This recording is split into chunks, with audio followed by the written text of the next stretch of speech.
Hello and welcome to another session of corporate accounting with me, Dr. Abhishek Sharma.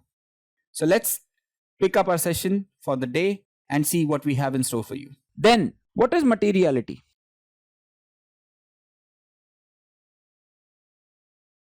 Material here, raw material nahi. Material here means significant.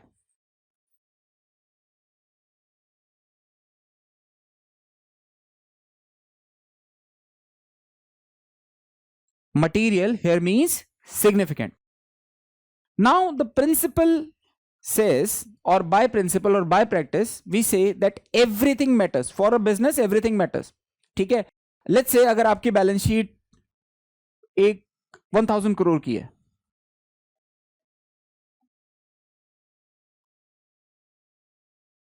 Right? आपकी balance sheet 1000 crore की है, ठीक है? Now, on a balance sheet of 1000 crore, you missed an invoice of 1000 rupees.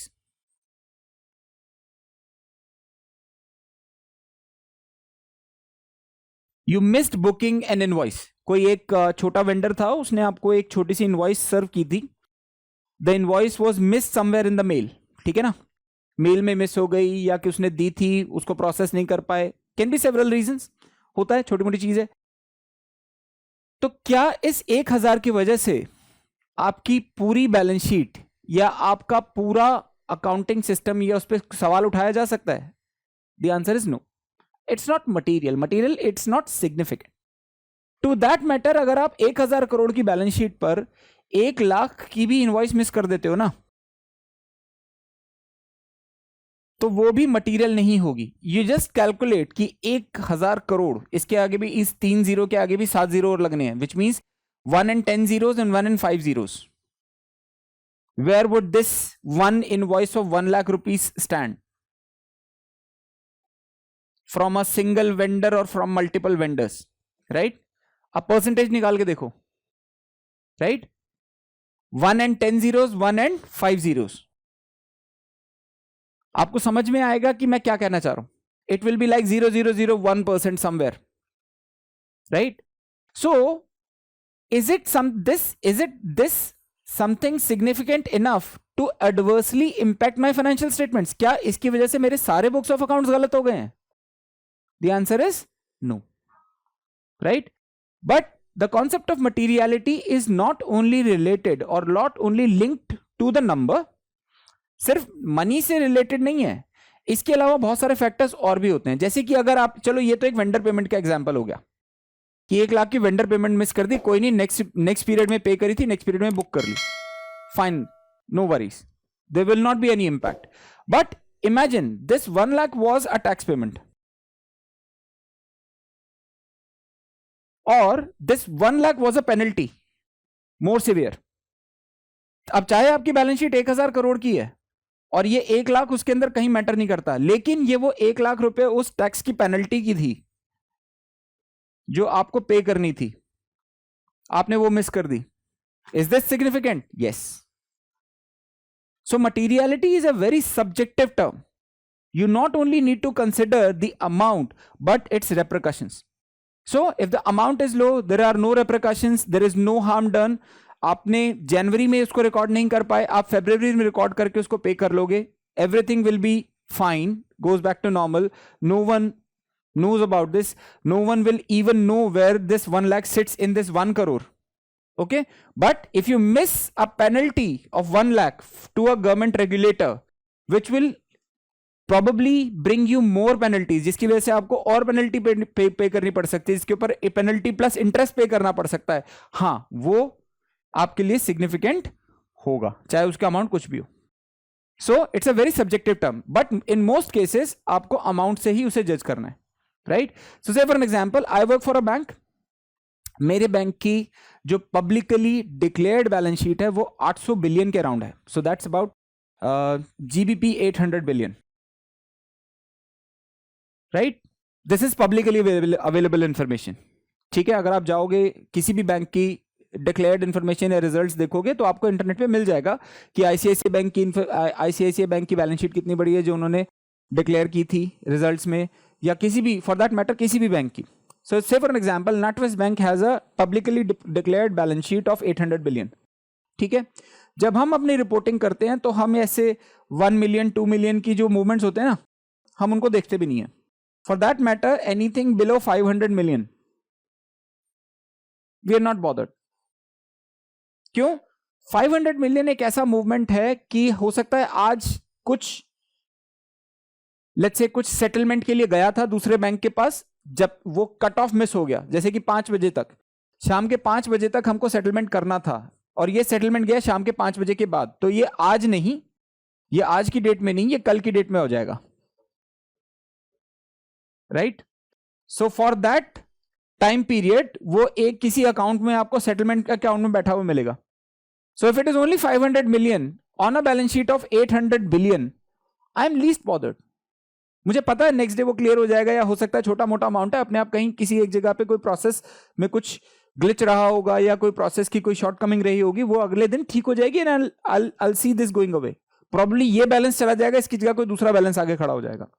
Right? So while you're making or while you're in a decision making process based on your financial statements and you come across कि हाँ भाई there were some things which are missing or something which are incorrect and they have some some really small impact on your balance sheet or your financial statements, you don't bother about them. You correct them just to make sure that everything looks fine, but you do not bother about them as such for a specific period. Okay, this is what we call the concept of materiality. Okay.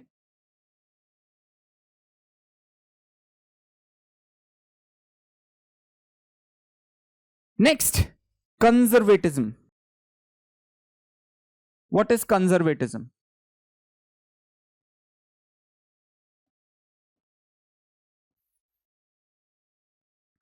Conservatism means at dictionary meaning अगर आप देखने जाओगे, so it means the old school of thoughts, being on a safer side, right? You don't take too many risks. You don't take too many bold decisions. You tend to stick to what saves you from losses, right? Conservatism. Okay. Conservatism here means that you always be on a safer side.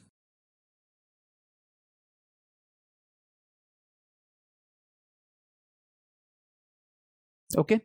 You don't take unnecessary risk.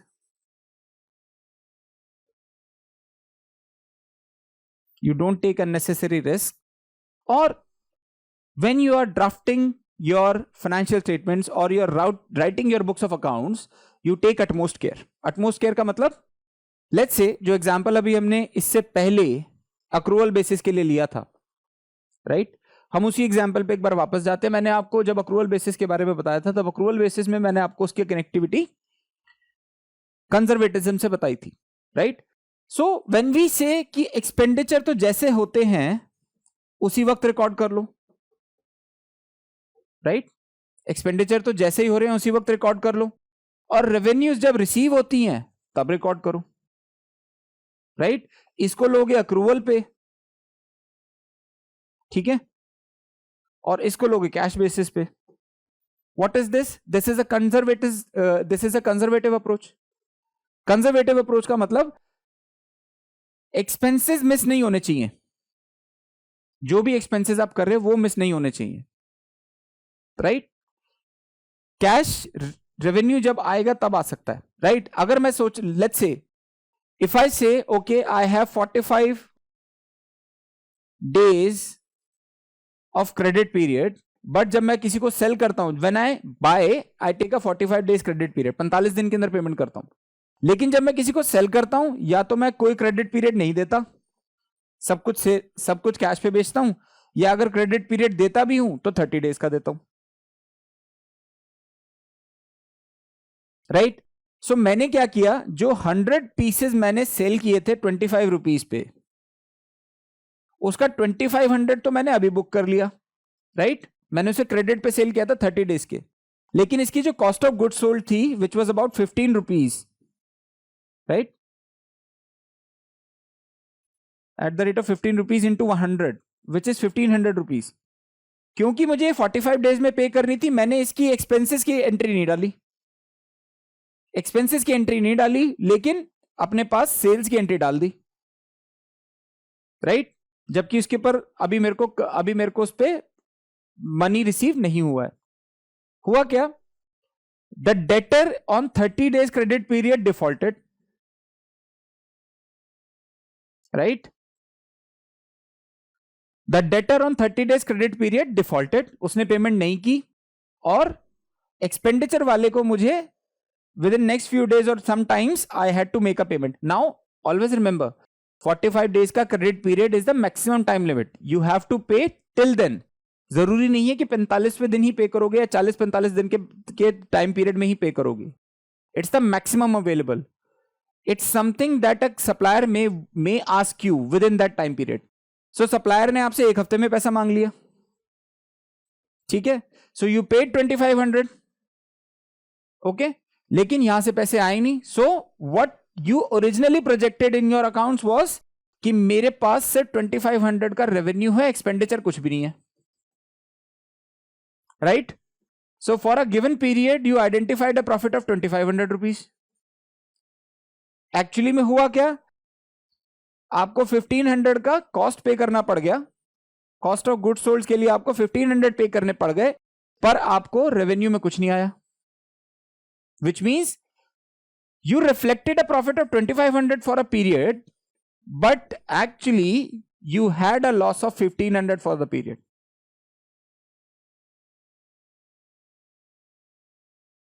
right? What does conservative approach says? Do not expect this, book it when it comes, but always make provision for your expenses, or always book expenses whenever you come across. So अगर आपने 2500 पहले से ही book कर लिए होते, 2500 पहले से ही book कर लिए होते, तो आपके पास अभी ये लॉस रिफ्लेक्ट हो रहा होता।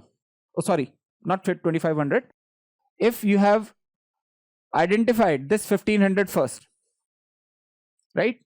अगर आपने 1500 पहले से बुक कर लिए होते तो ये 1500 एक्सपेंडिचर में आपके पास रिफ्लेक्ट कर रहा होता, और फिर जब आपके पास ये 2500 का 2500 का रेवेन्यू आता, तब आपको 1000 रुपीज का सही प्रॉफिट वो दिखा देता, right? This is what we call conservative approach, and this is how it impacts your accounting, okay? So conservative approach means always play safe, always take due care, and whenever you have to decide on an approach, always go for approach which is most conservative or the safest one, right? It is safe to assume कि मेरे कुछ खर्चे हैं but revenues अभी आएंगी, rather than it is assuming or a risk bearing or probably a rather risky proportion where say I have revenues but I don't have any expenses, okay?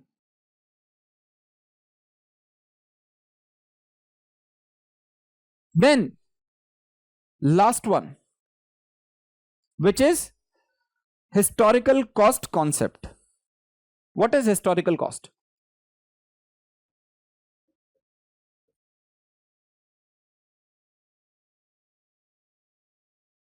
Let's say today you have bought on 27th January 2024, you have bought an asset, let's say a machinery, for 25,000 rupees, and you have bought on the same day you have bought some land for 10 lakh rupees. Why am I giving you these two examples? Because एक asset ऐसा है जिसकी value depreciate होगी, right? Machinery की value depreciate होगी, एक asset ऐसा है जिसकी वैल्यू एप्रिशिएट होगी,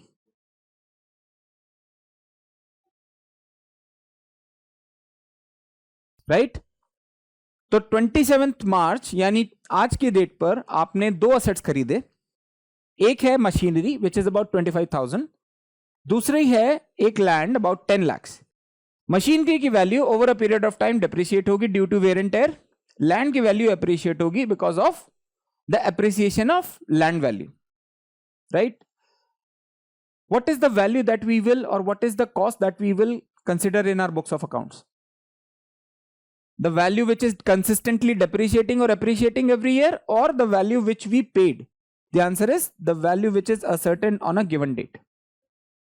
They will continue to be reflected, or they will continue to reflect in our balance sheet on the same value.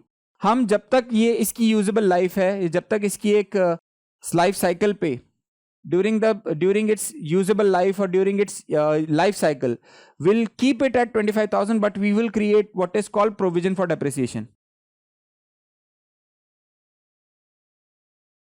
We will maintain provision for depreciation during its usable life,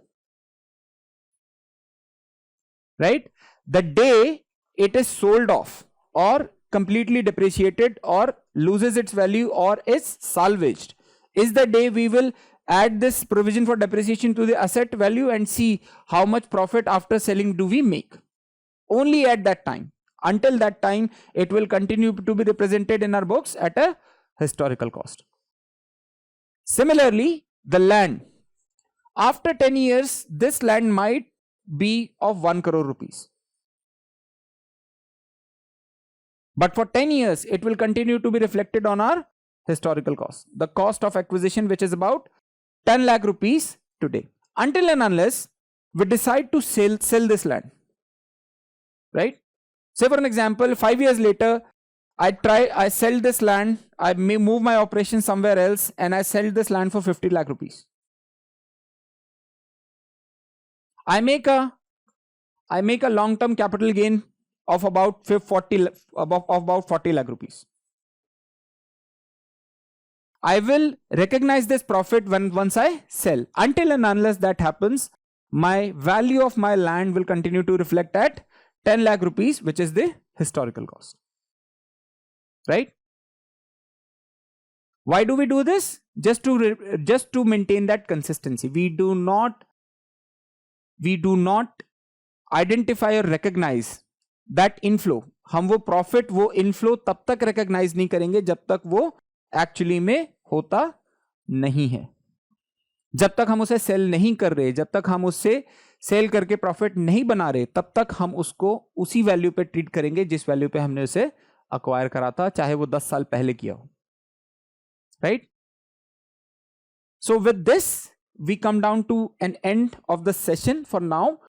In the next section of this session, we'll understand the usage of accounting standards, how they impact our accounts, and how they really draft or give us a structure, or give a structure to the corporate accounting. Right? See you soon, guys. Have a nice day.